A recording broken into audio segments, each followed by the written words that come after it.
साथियों, 10वीं 12वीं MP बोर्ड की जो बोर्ड परीक्षाएं होती हैं माध्यमिक शिक्षा मंडल की, उसके ऊपर से एक इम्पोर्टेंट न्यूज़ आई है पेपर के बारे में, वो मैं आपको बताना चाहता हूँ। तो पहले तो हेडिंग बता दूँ कि 10वीं 12वीं की जो परीक्षा है उसमें इस बार ज़्यादा से ज़्यादा अति लघुत्तरीय प्रश्न होंगे। अति लघुत्तरीय मतलब 2 नंबर के जो प्रश्न हैं या छोटे छोटे प्रश्न हैं, बच्चों को उन पर ध्यान देने की बहुत ज़रूरत है। जो टीचर्स पढ़ा रहे हैं उनको भी ये ध्यान देना है कि जो छोटे छोटे प्रश्न हैं वही ज़्यादा आएंगे। ठीक है, चलिए मैं इसका एग्ज़ाम पैटर्न आपको बता दूँ इस बार किस प्रकार से पेपर होना है। तो 12th में जो नॉन प्रैक्टिकल विषय हैं, मतलब जिनका प्रैक्टिकल नहीं होता है, उन वो 80 मार्क्स के आते हैं और 20 नंबर का आंतरिक मूल्यांकन होता है, मतलब जो प्रोजेक्ट होते हैं उसके मार्क्स स्कूल से दिए जाते हैं। तो इसका पेपर कैसा होगा? इसमें वस्तुनिष्ठ प्रश्न 32 होंगे। वस्तुनिष्ठ प्रश्न मतलब इसके अंदर खाली स्थान होते हैं, जोड़ियाँ होती हैं, वन वर्ड के क्वेश्चन होते हैं, ये सब चीज़ें आती हैं। ट्रू फॉल्स होते हैं, मतलब सही गलत होते हैं। इस प्रकार से 32 मार्क्स तो वो हो गए, 40%, मतलब 80 का 32 नंबर जो होता है 40%। फिर 10 प्रश्न होंगे 2-2 नंबर के। आज तक ऐसा नहीं हुआ, पहले 4 या 5 या 6 क्वेश्चन आते थे, अब 10 क्वेश्चन होंगे, यानी 10 दूनी 20 नंबर 2-2 मार्क्स के क्वेश्चन के होंगे। 2 मार्क्स के 10 क्वेश्चन आएंगे और जिनमें से 30 शब्द जो हैं 30 वर्ड्स में 30 उस वर्ड्स में इसको लिखना पड़ेगा। उसके बाद 4 प्रश्न होंगे 3-3 नंबर के, यानी 4 से 12 नंबर के, उनको 75 वर्ड्स में लिखना है, शब्दों में लिखना है।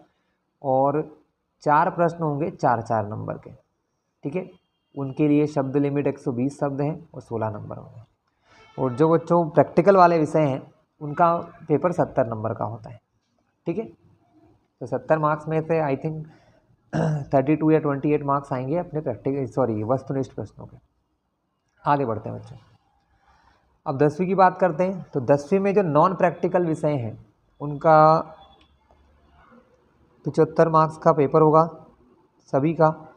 आंतरिक मूल्यांकन 25 है। ठीक है, सभी में वही 25 मार्क्स मिलना है आपको।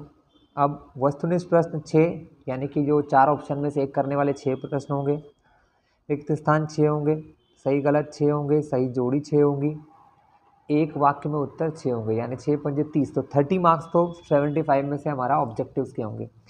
और 12 प्रश्न होंगे 2-2 अंकों के, 2-2 अंकों के 12 प्रश्न होंगे, यानी कि टोटल 24 अंक। हर एक 30 शब्द में सॉल्व किया जाएगा, लिखा जाएगा। 3 प्रश्न होंगे 3 अंक के, 9 अंक इसके हैं, 3 3 का 9, और शब्द लिमिट वही 75 शब्द होती है। और 4 अंक के मात्र 3 प्रश्न होंगे। इस प्रकार 12 अंक, यानी सबसे ज़्यादा बच्चों को जो ध्यान देना है स्टूडेंट, वो ध्यान देने की चीज़ें छोटे प्रश्न, 2-2 नंबर के प्रश्नों के ऊपर ध्यान देने की बहुत ज़रूरत है।